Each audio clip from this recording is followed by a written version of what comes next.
अस्सलाम वालेकुम students, I am Asad. आज का जो हमारा टॉपिक है that is structure of molecules. तो स्टूडेंट्स हम इस चैप्टर के अंदर देखेंगे कि मॉलिक्यूल की फॉर्मेशन कैसे होती है और उसके अलावा जो है किस तरह से कितनी टाइप से मॉलिक्यूल जो है वो बन सकता है, किस तरह से एटम्स जो है वो आपस में कंबाइन होते हैं, कंबाइन होने के बाद किस तरह से वो मॉलिक्यूल जो है वो बना रहे होते हैं। स्टूडेंट फर्स्ट चैप्टर के अंदर जो है आप लोगों ने पहले भी पढ़ा होगा कि मॉलिक्यूल क्या होता है। तो इसके अंदर बेसिकली हमने मॉलिक्यूल की फॉर्मेशन को देखना है कि मॉलिक्यूल जो है वो बन कैसे रहा होता है। वहाँ पे सिर्फ आप लोगों ने डेफिनेशन की हद तक पढ़ा है इसको। इसके अंदर जो है इसकी फॉर्मेशन को हम डिटेल के साथ जो है वो डिस्कस करेंगे। तो स्टूडेंट्स, कायनात के अंदर हर चीज़ जो है वो मैटर से बनी हुई। हम कहते हैं जी हर चीज़ जो है वो मैटर है, चाहे वो गैस फॉर्म में है, चाहे वो लिक्विड फॉर्म में है, चाहे वो सॉलिड फॉर्म के अंदर है। अब ज़रूरी तो नहीं है कि हर मैटर जो है, हर चीज़ जो है वो किसी एक ख़ास एलिमेंट से बनी हो। हम कहते हैं जी टोटल हमारे पास 118 एलिमेंट्स हैं, 118 एलिमेंट्स। अब 118 एलिमेंट्स में से 92 नेचुरली अकर कर रहे हैं। अब उनके एटम्स आपस में किस तरह से कंबाइन हो रहे हैं, कॉम्बिनेशन ऑफ एटम्स जिन वेज के जरिए से वो आपस में कंबाइन होते हैं एटम्स, वो सारे हम किसके अंदर स्टडी करेंगे, वो हम इस चैप्टर के अंदर स्टडी करेंगे। अब स्टूडेंट्स, एटम्स जो हैं ये एज इट इज एग्जिस्ट तो नहीं करते। मतलब आप ये नहीं कह सकते कि कोई भी चीज़ है वो एक सिंगल एटम से बनी हुई है, ऐसा नहीं है। हमारे पास बहुत सारे कंपाउंड्स हैं जो कि डिफरेंट एटम्स के मिलने से बनते हैं। हाँ, कुछ हमारे पास सब्सटेंसेस ऐसी हैं जो कि प्योर होती हैं। जैसे आप कह सकते हैं जो डायमंड है ये प्योर कार्बन है। उसके बाद ग्रेफाइट की बात करें वो भी प्योर कार्बन है।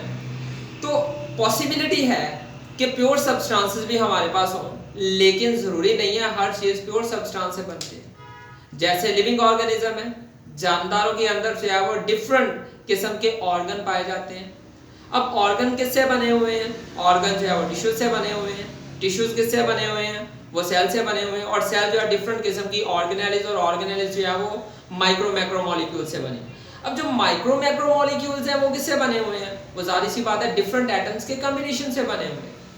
तो यहाँ पे कोई भी लिविंग ऑर्गेनिज्म की बात कर लें या इसके अलावा कोई भी केमिकल की बात कर लें, तो वहाँ पे सिंगल एटम की हम बात नहीं कर रहे होते। बेसिकली कम्बिनेशन ऑफ एटम्स होता है, और कम्बिनेशन ऑफ एटम्स जो है वही क्या है हमारे पास, वो मॉलिक्यूल होता है।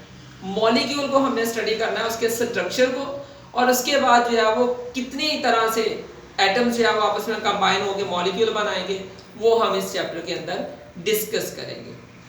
तो स्टूडेंट्स, फर्स्ट ऑफ ऑल यहाँ पे क्वेश्चन अराइज होता है। हम कह रहे हैं कि एटम्स जो है वो आपस में मिलते हैं, मिलने के बाद मॉलिक्यूल्स बना रहे हैं। ऐसा ही क्यों होता है?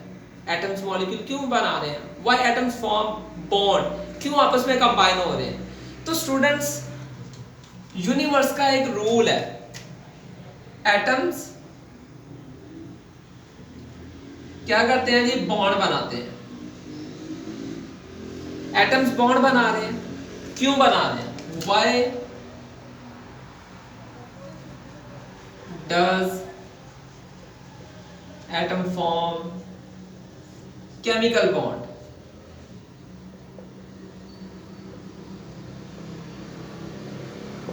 क्यों ऐसा क्यों हो रहा है? तो यूनिवर्स का एक रूल है स्टूडेंट्स कि कोई भी चीज जो है वो स्टेबल होना चाहती है। तो एटम्स जो है वो केमिकल बॉन्ड बना रहे हैं, तो एटम्स भी क्या होना चाहते हैं? एटम्स स्टेबल होना चाहते हैं। तो इसका सिंपल आंसर आप कह सकते हैं, for attaining stability.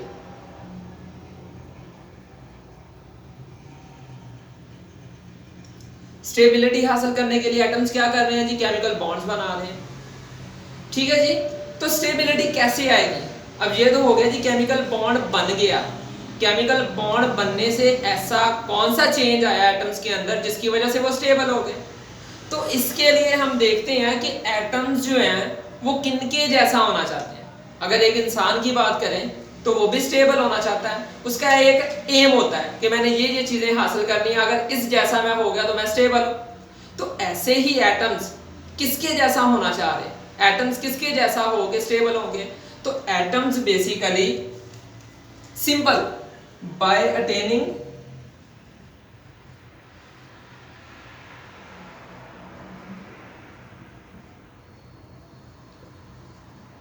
Electronic configuration of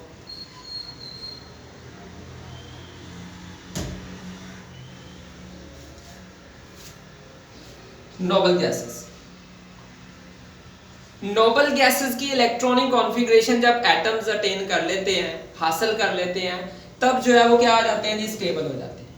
और ये नोबल गैसेस की इलेक्ट्रॉनिक कॉन्फ़िगरेशन कैसे अटेन करते हैं वो सिंपल आपस में केमिकल बॉन्ड बनाते हैं। ठीक है जी, तो इसकी समझ आ गई स्टूडेंट्स कि एटम्स केमिकल बॉन्ड क्यों बना रहे हैं, सिर्फ स्टेबिलिटी हासिल करने के लिए। और स्टेबिलिटी कैसे आती है, by attaining the electronic configuration of noble gases. ठीक है जी, तो स्टूडेंट्स हम बात कर रहे थे स्टेबिलिटी की कि एटम्स जो है वो किस तरह से स्टेबिलिटी हासिल करते हैं by attaining the electronic configuration of the noble gases. ठीक है जी, तो अब ये इनके जैसी इलेक्ट्रॉनिक कॉन्फ़िगरेशन कितने तरीके से हासिल कर सकते हैं, तो उसके 3 वेज हैं, 3 मेथड्स हैं। कौन कौन से मेथड हैं? सिंपल, एक तो ये है by losing electron, by losing electron, एक पॉसिबिलिटी ये है। दूसरी पॉसिबिलिटी ये है कि वो इलेक्ट्रॉन एक्सेप्ट कर ले, बाय एक्सेप्टिंग इलेक्ट्रॉन। और तीसरी पॉसिबिलिटी ये है बाय शेयरिंग इलेक्ट्रॉन।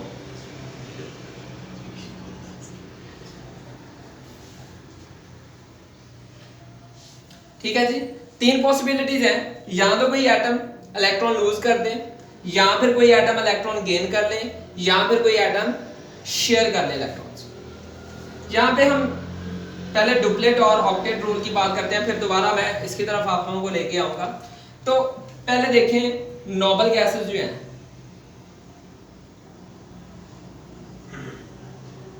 स्टूडेंट्स अगर हम नोबल गैसेस की बात करें तो इसके अंदर जो है वो helium, neon, argon, krypton, xenon and radon. इसकी हम बात नहीं करेंगे रेडॉन की, ये वाला, क्योंकि ये एक रेडियो एक्टिव एलिमेंट होता है। तो हम जो है वो इन एलिमेंट्स की बात करेंगे। स्टूडेंट्स अगर हम हीलियम की बात करें तो इसका एटॉमिक नंबर 2 होता है। अगर इसकी इलेक्ट्रॉनिक कॉन्फ़िगरेशन देखी जाए He2 की, तो ये 1s2, 2 इलेक्ट्रॉन होते हैं, एक यहाँ पे और एक यहाँ, दोनों के दोनों इलेक्ट्रॉन जो है वो पहले से होता है। तो हाइड्रोजन की अगर हम बात करें, हाइड्रोजन जो है वो किसके जैसा होना चाहेगी, वो भी नोबल गैस के जैसा होना चाहेगी। और नोबल गैस कौन सी, यहाँ पे हीलियम की बात करें। अब हाइड्रोजन के पास एक इलेक्ट्रॉन है, हाइड्रोजन क्या करेगी, एक और हाइड्रोजन के साथ जो है वो इलेक्ट्रॉन की शेयरिंग करेगी, हाइड्रोजन हाइड्रोजन के। अब ये जो पेयर ऑफ इलेक्ट्रॉन बन गया, यहाँ पे शेयरिंग हो गई है, ये इलेक्ट्रॉन का पेयर इसके लिए भी होगा, ये इलेक्ट्रॉन का पेयर इसके लिए। अब दोनों ने क्या कर लिया जी, शेयरिंग कर ली है, म्यूचुअल शेयरिंग ऑफ इलेक्ट्रॉन हो गई। अब इसके पास भी 2 इलेक्ट्रॉन है, इसके पास भी 2 इलेक्ट्रॉन है, ये पेयर ऑफ इलेक्ट्रॉन जो है ये दोनों के लिए वर्क करेगा। इट मींस इसके पास भी 2 इलेक्ट्रॉन हो गए, इसके पास भी 2 इलेक्ट्रॉन हो गए। अब हाइड्रोजन किसके जैसा हो गया जी, हाइड्रोजन की इलेक्ट्रॉनिक कॉन्फ़िगरेशन जो है वो हीलियम की जैसी होगी। और जब इसकी इलेक्ट्रॉनिक कॉन्फ़िगरेशन जो है वो नोबल गैस की जैसी हो गई है, इट मींस इसने क्या कर लिया जी, स्टेबिलिटी को अटेन कर लिया। तो इस तरह से कोई भी एटम जो है वो स्टेबिलिटी को अटेन करता है by attaining the electronic configuration of the noble gases. तो हाइड्रोजन ने यहाँ पे किसकी इलेक्ट्रॉनिक कॉन्फ़िगरेशन अटेन कर लिया जी, उसने हीलियम की इलेक्ट्रॉनिक कॉन्फ़िगरेशन को अटेन कर लिया। इसलिए अब हाइड्रोजन जो है, जब हाइड्रोजन H2 की फॉर्म में आएगा तो ये क्या हो गया जी, ये स्टेबल है, क्योंकि अब इसकी इलेक्ट्रॉनिक कॉन्फ़िगरेशन जो है वो किस जैसी है जी, हीलियम के जैसी होगी। ठीक है जी, तो अब देखिए हाइड्रोजन ने 2 इलेक्ट्रॉन अटेन किए हैं। ठीक है जी, तो इस प्रोसेस को डुप्लेट रूल भी बोला जाता है, डुप्लेट रूल।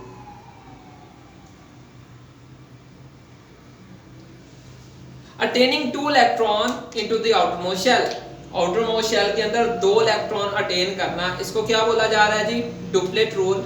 और ये सिर्फ तब एप्लीकेबल है जब एक शेल की बात हो रही होती है। ठीक है जी, जब एक शेल की बात करेंगे तब वहां पे डुप्लेट रूल जो है वो एप्लीकेबल है। अदरवाइज अगर हम बात करें यहाँ पे सोडियम वगैरह की, सोडियम की बात करें, एटॉमिक नंबर 11 है। अब यहाँ पे एटॉमिक नंबर 11 है, इसका मतलब सोडियम के पहले शेल के अंदर 2 इलेक्ट्रॉन, दूसरे में 8 और एक जो है वो लास्ट वाले में चला गया। अब इसके लास्ट वाले में 1 इलेक्ट्रॉन है। अब यहाँ पे डुप्लेट रूल जो है वो एप्लीकेबल नहीं है। डुप्लेट रूल जो है वो सिर्फ वहां पे एप्लीकेबल है जहां पे एक शेल है। यहाँ पे पॉसिबिलिटी क्या है, यहाँ पे ऑक्टेट रूल एप्लीकेबल होगा। ऑक्टेट रूल क्या कहता है कि अगर आउटर मोस्ट शेल के अंदर 8 इलेक्ट्रॉन होंगे तो कोई भी एटम जो है वो स्टेबल होगा। अब यहाँ पे अगर बात की जाए, इसके पास 2 पहले के अंदर है, 8 इलेक्ट्रॉन जो है वो दूसरे के अंदर और 1 इलेक्ट्रॉन जो है वो सबसे बाहर वाले। तो यहाँ पे पॉसिबिलिटी क्या है, यहाँ पे पॉसिबिलिटी ये है कि या तो 7 इलेक्ट्रॉन लिए जाएं या फिर जो 1 इलेक्ट्रॉन है वो भी लूज कर दिया जाए। तो यहाँ पे सोडियम जो है वो 1 इलेक्ट्रॉन लूज करेगा। जब ये 1 इलेक्ट्रॉन लूज कर देगा तो ये वाला शेल खत्म हो जाएगा और उससे इनर शेल जो है उसके अंदर 8 इलेक्ट्रॉन मुकम्मल है। तो इट मींस इसका भी जो है वो ऑक्टेट क्या हो जाएगा, कंप्लीट हो जाएगा। तो 8 इलेक्ट्रॉन पूरा करने का प्रोसेस जो है इसको ऑक्टेट रूल बोला जाता है और 2 इलेक्ट्रॉन पूरा करने का प्रोसेस जो है इसको डुप्लेट रूल बोला जाता है।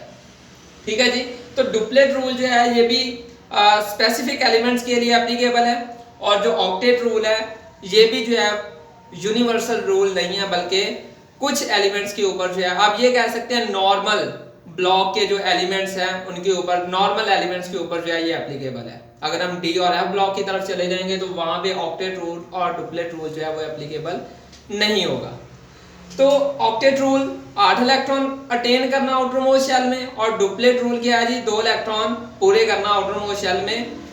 और इसी तरह से ये डुप्लेट रूल हीलियम के जैसी इलेक्ट्रॉनिक कॉन्फ़िगरेशन करेगा और ऑक्टेट रूल जो है ये बाकी नोबल गैसेस के जैसी इलेक्ट्रॉनिक कॉन्फ़िगरेशन करेगा।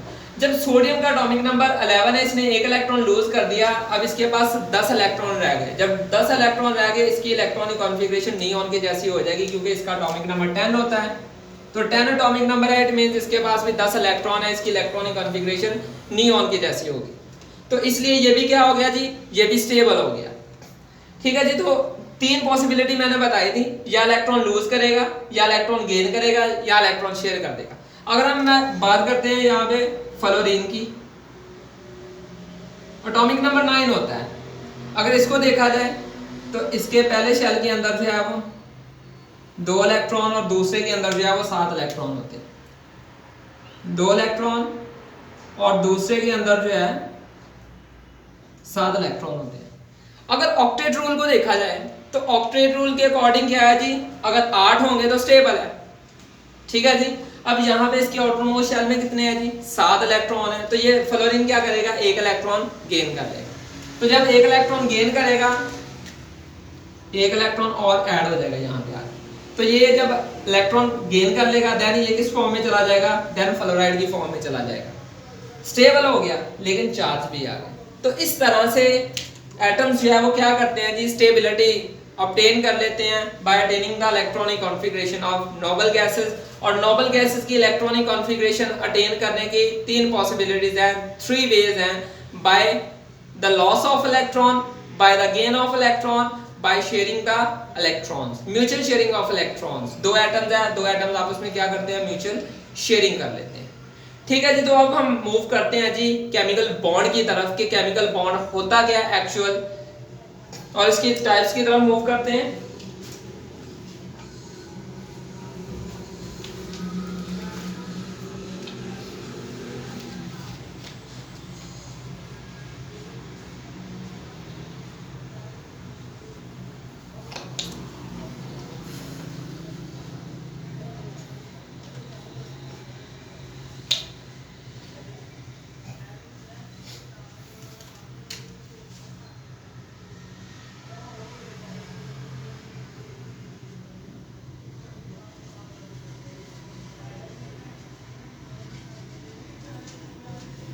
केमिकल बॉन्ड एटम्स को आपस में जोड़ते हैं।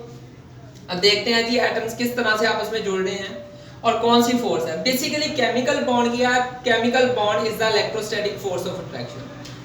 ठीक है जी, ये फोर्स ऑफ अट्रैक्शन है between atoms, force of attraction between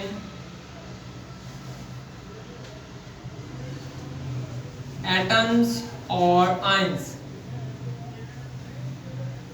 ठीक है जी, आयंस या एटम्स के दरमियान फोर्स ऑफ अट्रैक्शन जो है उसको क्या बोल रहे हैं जी, हम केमिकल बॉन्ड बोल रहे हैं।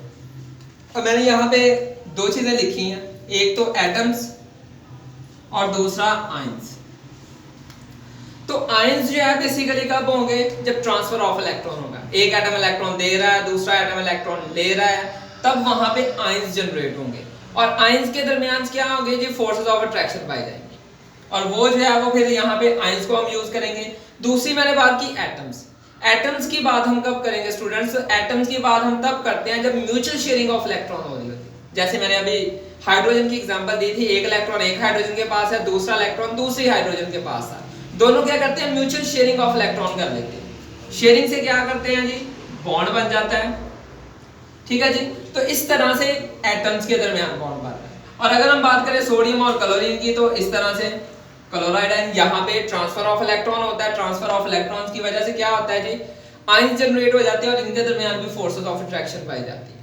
तो इस तरह से जब एटम्स और आयंस को आपस में जुड़ जाते हैं, वो फोर्स जो एटम्स और आयंस को आपस में जोड़ के रखती है, उस फोर्स को केमिकल बॉन्ड बोला जाता है। ठीक है जी, तो केमिकल बॉन्ड की समझ आ गई। अब केमिकल बॉन्ड जो है ये तो हमें समझ आ रही है आयनिक बॉन्ड की, कि ट्रांसफर ऑफ इलेक्ट्रॉन हुआ। अब यहां पे देखें जो केमिकल बॉन्ड बन रहा है स्टूडेंट्स, यहां पे दो एटम्स मैं लिखने लगा हूं हाइड्रोजन के ही, ये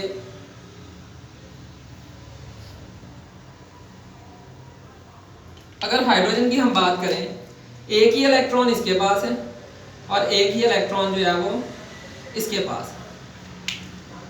हम कह रहे हैं फोर्सेस ऑफ अट्रैक्शन की वजह से बॉन्ड बन रहा है। तो स्टूडेंट्स अगर देखा जाए, ये इलेक्ट्रॉन इलेक्ट्रॉन आपस में रिपल्शन कर रहे हैं, इसका न्यूक्लियस जो है इसके न्यूक्लियस को रिपेल कर रहा है, यहाँ पे रिपल्शन भी तो है, फिर अट्रैक्शन कहाँ से बिल्डअप हो रही है, केमिकल बॉन्ड कैसे बन रहा है। तो इसके लिए स्टूडेंट देखें, यहाँ पे रिपल्शन के साथ साथ अट्रैक्शन भी पाई जा रही है। कौन सी अट्रैक्शन है, अट्रैक्शन देखें, इसका न्यूक्लियस जो है वो इस इलेक्ट्रॉन को अट्रैक्ट करेगा और इसका जो न्यूक्लियस है वो इस इलेक्ट्रॉन को अट्रैक्ट करेगा। ठीक है जी, इलेक्ट्रॉन इलेक्ट्रॉन को रिपेल भी कर रहा है, प्रोटॉन प्रोटॉन को रिपेल कर रहा है, लेकिन इसका प्रोटॉन इसके इलेक्ट्रॉन को अट्रैक्ट कर रहा है, इसका प्रोटॉन जो है वो इसके इलेक्ट्रॉन को अट्रैक्ट कर रहा है। तो जब फोर्सेस ऑफ अट्रैक्शन डोमिनेंट हो जाती हैं as compare to forces of repulsion, तो फिर वहां पे केमिकल बॉन्ड बनता है, अदरवाइज केमिकल बॉन्ड नहीं बनेगा। कब केमिकल बॉन्ड बनेगा जी, जब फोर्सेस ऑफ अट्रैक्शन जो है वो डोमिनेंट हो जाएंगी as compare to forces of repulsion. ठीक है जी, तो स्टूडेंट्स हम इसकी अब टाइप्स की तरफ चलते हैं जी। केमिकल बॉन्ड जो है इसकी डिफरेंट टाइप्स कौन कौन सी हैं।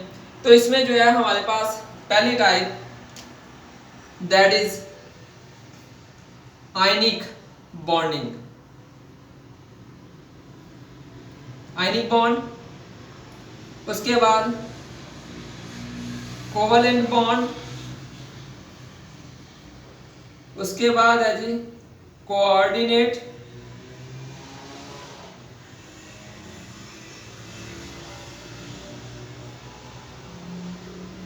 Covalent bond and the last one is metallic bond.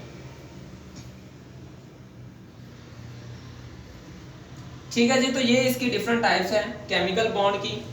Bond के अंदर क्या है जी, एटम्स की आपस में अट्रैक्शन होनी है, अट्रैक्शन की वजह से उन्होंने आपस में जुड़ जाना है, तो यही सिंपल बॉन्ड फॉर्मेशन है। अब देखते हैं इसकी डिफरेंट टाइप्स जो है वो आयनिक बॉन्ड जो है वो कैसे बनता है, इसके अंदर जो है वो एटम्स किस तरह से अरेंज होंगे एक दूसरे के साथ, किस तरह से उनकी अट्रैक्शन होगी।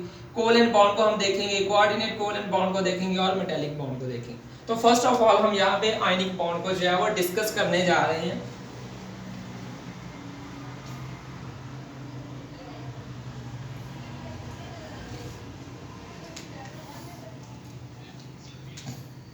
आयनिक बॉन्ड,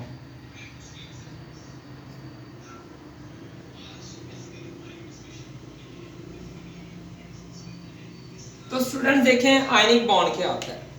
अभी मैंने बताया कि दो तरह की फोर्स ऑफ अट्रैक्शन हो सकती है, या तो आयंस के दरमियान या फिर एटम्स के दरमियान। अब आयंस की वजह से जो बॉन्ड बनेगा, आयंस की वजह से जो बॉन्ड बनता है दैट इज आयनिक बॉन्ड। अभी एक एग्जांपल यहाँ पे लिखेंगे, आप लोगों को समझ आ जाएगी। स्टूडेंट्स अगर हम बात करें ग्रुप 1 और ग्रुप 2 की, G1 एंड G2, जो लास्ट टाइम हमने पिछले लेक्चर्स के अंदर ग्रुप 1 ग्रुप 2 को हमने कहा था, जैसे यहाँ पे lithium, sodium, potassium, rubidium, caesium etcetera, यहाँ पे beryllium, magnesium, calcium, strontium, barium etcetera, these are metals. ये ग्रुप 1 और ग्रुप 2 जो है ये क्या है जी, ये मेटल्स है। और मेटल्स जो है इनके अंदर एक करैक्टर पाया जाता है students, these are electropositive in nature.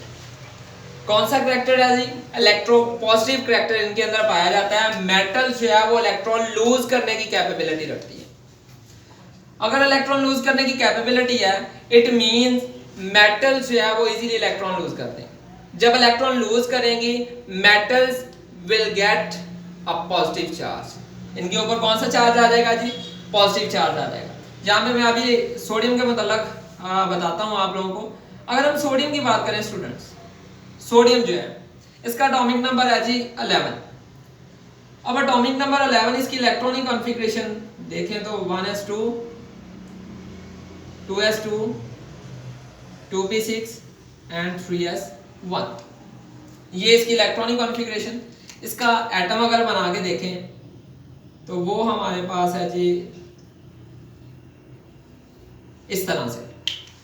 अब इसके पहले शेल के अंदर जो है वो 2 इलेक्ट्रॉन आ रहे हैं जी, 2 इलेक्ट्रॉन आ गए। दूसरे के अंदर जो है वो 8 इलेक्ट्रॉन जो है वो एग्जिस्ट करते हैं।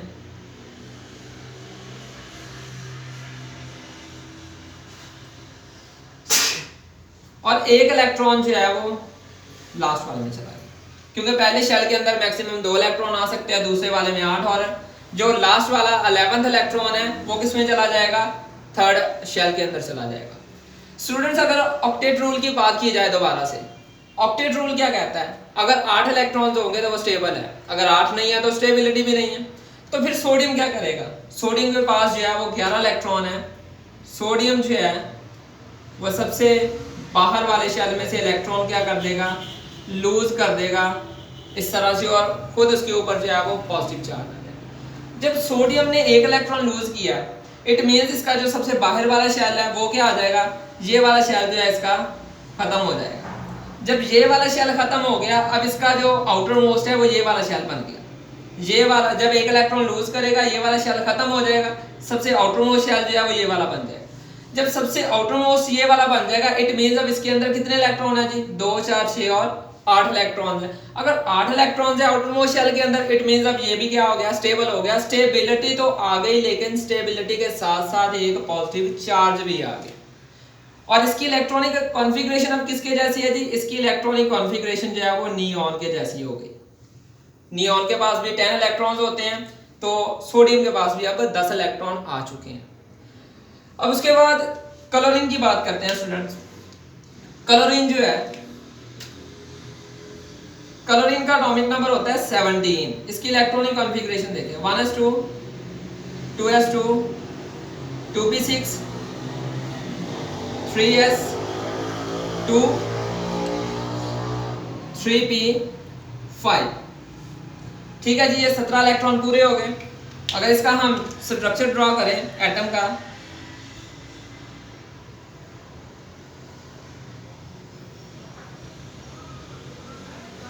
तो देखें जी इसके पहले शेल के अंदर कितने इलेक्ट्रॉन्स आ रहे हैं जी, पहले शेल में 2 इलेक्ट्रॉन आ रहे हैं।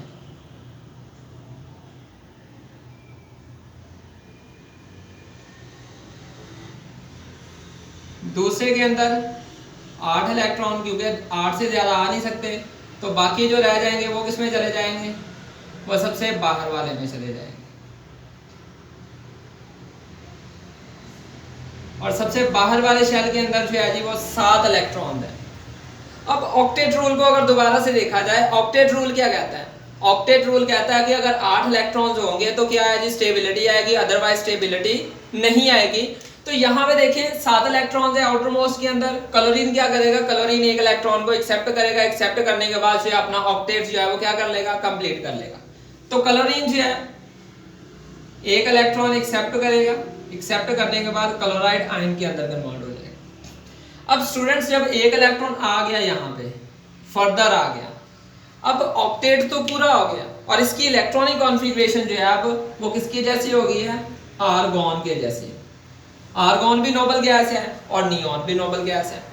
इलेक्ट्रॉनिक कॉन्फ़िगरेशन नोबल गैस के जैसी होगी, इट मींस क्लोरीन स्टेबल हो गई। और यहाँ पे सोडियम भी क्या हो गया जी, स्टेबल हो गया, क्योंकि इसकी इलेक्ट्रॉनिक कॉन्फ़िगरेशन किसके जैसी हो गई है जी, नियॉन के जैसी होगी। क्लोरीन भी स्टेबल है क्योंकि अब इसने इलेक्ट्रॉन ले लिया, ऑक्टेट कंप्लीट हो गया। सोडियम भी स्टेबल है क्योंकि जो एक इलेक्ट्रॉन था आउटर मोस्ट शेल में वो उसने लूज कर दिया। स्टेबिलिटी आ गई। स्टेबिलिटी के साथ साथ क्या आया जी, स्टेबिलिटी के साथ साथ चार्ज भी आया। सोडियम पे प्लस चार्ज आ गया, क्लोरीन के ऊपर नेगेटिव चार्ज आ गया। तो इस तरह से सोडियम प्लस और क्लोरीन नेगेटिव, अट्रैक्शन होगी, आयंस है ना। डेफिनेशन केमिकल बॉन्ड की हमने क्या की थी जी, chemical bond is the electrostatic force of attraction between atoms and ions. Atoms और आयंस, एटम्स भी हो सकते हैं, आयंस भी हो सकते हैं। यहाँ पे आयंस है, सोडियम ने इलेक्ट्रॉन दिया, पॉजिटिव चार्ज आ गया, क्लोरीन ने इलेक्ट्रॉन लिया, नेगेटिव चार्ज आ गया। इस तरह से ऑपोजिट आयंस बने। ऑपोजिट आयंस बनने की वजह से क्या होगी जी, फोर्स ऑफ अट्रैक्शन। स्टेबिलिटी है, नो डाउट। स्टेबिलिटी कैसी है, इलेक्ट्रॉनिक कॉन्फ़िगरेशन नोबल गैस जैसी है, लेकिन चार्ज की वजह से यहाँ पे अट्रैक्शन हो रही है। क्लियर है। चार्ज क्या करेंगे, ऑपोजिट चार्ज है वो एक दूसरे को अट्रैक्ट करेंगे। Opposite charges always attract each other. Attraction की वजह से यहाँ पे बॉन्ड बन जाएगा और वो किस फॉर्म में आ जाएंगे, NaCl। तो यहाँ पे सोडियम क्लोराइड जनरेट हो जाएगा, सोडियम क्लोराइड।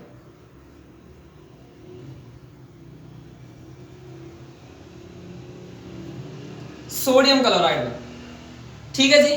तो ये जो सोडियम क्लोराइड बना है, यहाँ पे कौन सा बॉन्ड है जी, यहाँ पे आयनिक बॉन्ड है। ऐसा बॉन्ड जो आयंस के दरमियान पाया जाता है, ऐसे बॉन्ड को आयनिक बॉन्ड बोलते हैं। या आप ये कह सकते हैं the bond formed between two atom due to transfer of electron.